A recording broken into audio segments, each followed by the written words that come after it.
The gap between knowing and acting. F1 rewrote in 4 months the rules it had been warned about for 3 years. Its 2026 power unit formula. The data never changed. The visibility of the failure did. In June 2026, the FIA's World Motorsport Council, meeting in Macau, ratified a change the sport had treated as untouchable since 2022. The near-even split between combustion and electrical power at the heart of the new engine formula was abandoned, with combustion taking a clear majority share in 2027 and a larger one in 2028. Simulations in 2023 predicted the coasting, the downshifting, and the dangerous closing speeds that the 2026 season delivered. The organization never lacked information. It lacked a reason to act on information it already had, and it found one only when the failure moved from private models to public television. Carlos Sainz said as much after the 2026 Belgian Grand Prix. The simulations showed this years ago, and whoever saw them should review how it was allowed to happen. Rigidity was the product. The World Motorsport Council approved the 2026 power unit regulations in August 2022 with an explicit commercial purpose: attract manufacturers. It worked immediately. Audi confirmed its entry and took over Sauber in October 2022. Ford announced its return in February 2023 as Red Bull's engine partner. Honda reversed its own exit, and General Motors brought Cadillac onto the grid for 2026 on Ferrari Power. By February 2023, 6 manufacturers had registered as suppliers for 2026 through 2030, each committing 9-figure engine programs to the same architecture. Economist Thomas Schelling built a career on one insight about commitments: their power comes from the inability to walk away. No manufacturer funds an engine program under rules that might soften, so the rigidity of the formula was the sales pitch, and Formula One knowingly traded adaptability for credibility. It was also conflating two different achievements. A successful commercial strategy and a successful operating model are not the same thing, and while the sport had won the market entry, the way the formula would behave under race conditions remained an untested assumption. A warning discounted because of its messenger. At the Austrian Grand Prix in July 2023, Max Verstappen said Red Bull's simulator running of the 2026 rules had produced cars he called terrible, and he was specific. At Monza, the energy math would force a driver to downshift at full throttle several hundred meters before the end of the straight. Toto Wolff called the warning doom-mongering, rejected the downshifting claim outright, and suggested it reflected Red Bull's anxiety about building its first in-house engine. That inference was defensible. Red Bull had obvious reasons to want changes to rules it feared losing under, and every executive learns to ask what a messenger stands to gain. Psychologists call the habit motivated skepticism. Inconvenient information gets audited far more aggressively than welcome information, and a self-interested messenger supplies all the audit material anyone needs. The filter works until the self-interested messenger happens to be right, and then it fails at the highest possible price. The evidence was also genuinely weak in 2023, resting on simulations of hypothetical cars, so discounting it was a reasonable first response. The error compounded afterward. Sociologist Diane Vaughan, in her 1996 study of the Challenger launch decision, showed how organizations normalize deviance. A troubling signal gets explained away once, and every later appearance inherits the explanation without fresh scrutiny. By 2025, the simulator warnings had a filing history instead of an audience. The season made the cost visible. Pre-season testing at Bahrain in February 2026 split the paddock. Wolff said he saw no negatives in the new cars. At the same test, Verstappen called them anti-racing, compared them to Formula E on steroids, and said driving flat out was no longer possible. 3 races settled it. Across Melbourne, Shanghai, and Suzuka in March 2026, drivers demonstrated on live television what the 2023 simulations had predicted, and at Suzuka, Oliver Bearman crashed while catching Franco Colapinto. The two cars were doing opposite things on the same stretch of track. Behrman was deploying electrical power he had already banked, while Colapinto was slowing to harvest his, and the closing speed between them was the difference. Each car was individually compliant and individually safe. The danger lived in the interaction, and a regulatory process that validates cars, one at a time, will certify a grid that is dangerous in combination. The crash also converted an abstract safety case into footage, and as psychologists Kahneman and Tversky established decades ago, vivid events move institutions in a way statistical warnings of identical content never do. The driver's complaints were data, not attitude. Elite performance runs on automaticity and flow, with thousands of hours compressing judgment into instinct, and the 2026 cars interrupted that loop by design. A driver could hold the throttle flat and receive declining power as the software wound down the electrical assistance and switched to recharging the battery. The most basic contract between action and outcome had been rewritten, and expectancy theory has held since the 1960s that confidence and performance depend on a reliable chain from effort to result.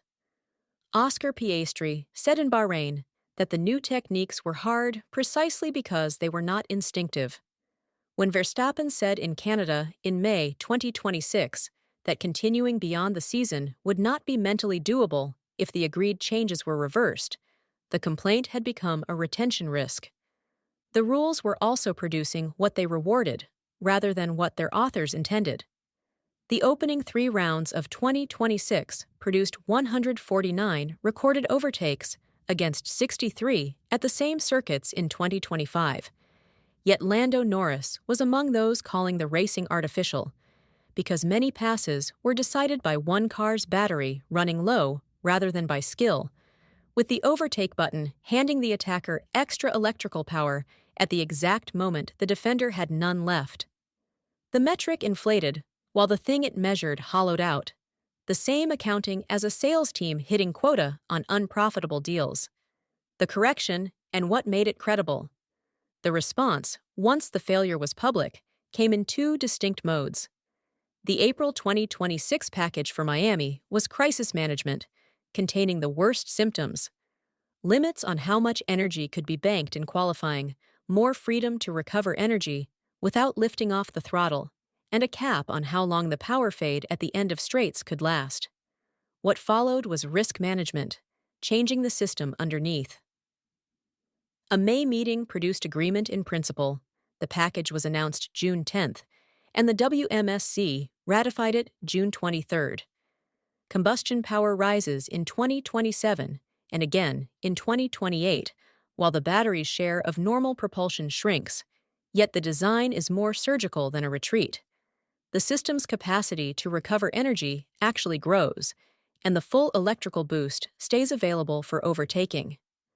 The technology the manufacturers paid for becomes more capable even as its share of the routine work shrinks. That is, disciplined change management. Preserve what the strategy won, correct what the operating model got wrong, stage the transition so teams can adapt. The honest caveat belongs alongside the credit. The rebalancing should improve the racing, and nobody can yet promise it resolves it. The verdict waits for the 2027 cars. The process was also conducted in the open, with published measures, stated rationale, credited driver consultation, and formal votes. Procedural justice research has shown for decades that people accept unfavorable outcomes when they can see the process that produced them, and the sport's stakeholders lined up behind changes that cost several of them competitively. The 2022 to 2025 deliberations, by contrast, happened in technical committees whose reasoning the public never saw, which is why Sainz's demand after Spa was for a review of who saw the simulations and when. His complaint was procedural before it was technical. The bill kept arriving anyway. The 2027 changes could not reach the 2026 hardware. At Spa in July 2026, pole position was nearly 4 seconds slower than the 2025 pole, and George Russell said he reached the top of Eau Rouge with 0 battery and called it dangerous. On the opening lap, Russell and Lewis Hamilton made contact. Russell retired, and the stewards handed Hamilton a 5-second penalty, which Ferrari team principal Frédéric Vasseur publicly disputed. Days later, Mercedes reported finding 2 separate power unit issues on Russell's car, one of which had contributed to the opening lap contact. That sequence shows the failure migrating from the system to the people inside it. Attribution research describes the reflex. When a system misbehaves, observers blame the nearest visible person, because the person is observable and the system is not. The stewards judged 2 drivers in real time, and the energy fault surfaced only in the engineering review afterward. When energy software shapes corner exits and closing speeds, ownership of an outcome fragments across driver, calibration, battery, hardware, and rulebook, and responsibility divided that many ways is effectively held by no one. Most organizations running complex systems do what the stewards did: penalize the operator before anyone audits the machine. Lessons learned. 1. Reprice the status quo before events do it for you. Psychologist Barry Staw's escalation of commitment is not just an individual bias. Inside institutions, it is a web of stakeholders' sunk investments that makes the correct decision the politically expensive one. Charge safety, reputational, and talent exposure against the current course instead of treating it as free. 2. Put end users in the design, early and with influence. The formula satisfied manufacturers, regulators, and sustainability goals, while the drivers who would live inside it appear in the record mostly as late-stage critics. A transformation imposed on the people executing it surfaces its hidden friction at the worst possible moment. 3. Build systems for how skilled humans actually perform. A formula that converts instinct into continuous calculation taxes exactly the capability it exists to showcase. The complaints were treated for months as attitude. They were data about cognitive load, and the retention risk that followed was predictable. 4. Separate warnings from messengers and rescore old warnings on a schedule. The 2023 warning was discounted because of who delivered it, and the discount hardened into policy while the evidence matured from simulation to hardware. Explanations for ignoring a signal should not be allowed to age along with it. 5. Give commitments defined exits and write rules for operating conditions. The rigidity that attracted 6 manufacturers delayed an obviously needed correction by years, and the exit, once triggered, took 4 months. Meanwhile, the formula itself had been validated on paper against cars that did not yet exist. A rule tested under nominal conditions has not been tested. 6. Make the decision process visible, especially when correcting. Stakeholders accepted painful changes because the measures, rationale, and consultation were published and voted on. Years of quiet deliberation bought no such consent, and the loudest post-SPA demand was for an accounting of who knew what. 7. Measure the quality you want, because incentives outrun intentions. Overtaking counts rose sharply, while the drivers executing them called the racing artificial. A dashboard tracking how predictably power arrives, how fast cars close on each other, and the quality of wheel-to-wheel contests would have flagged the problem in March. The overtake counter said everything was fine. Formula One deserves genuine credit for the recovery. Measured adjustments within 3 races, a hardware agreement within 5, ratification before the season's halfway point. When most industries take years to unwind a standard everyone has funded. The delay was the failure, and it followed a pattern old enough to have a literature. Somewhere in most organizations, there is an accurate warning aging quietly, discounted for reasons that made sense when it was filed, and a group of end users whose objections are being read as attitude rather than data. The 2027 rules exist because Formula One finally read its own. The question for everyone else is what it costs to wait for the footage.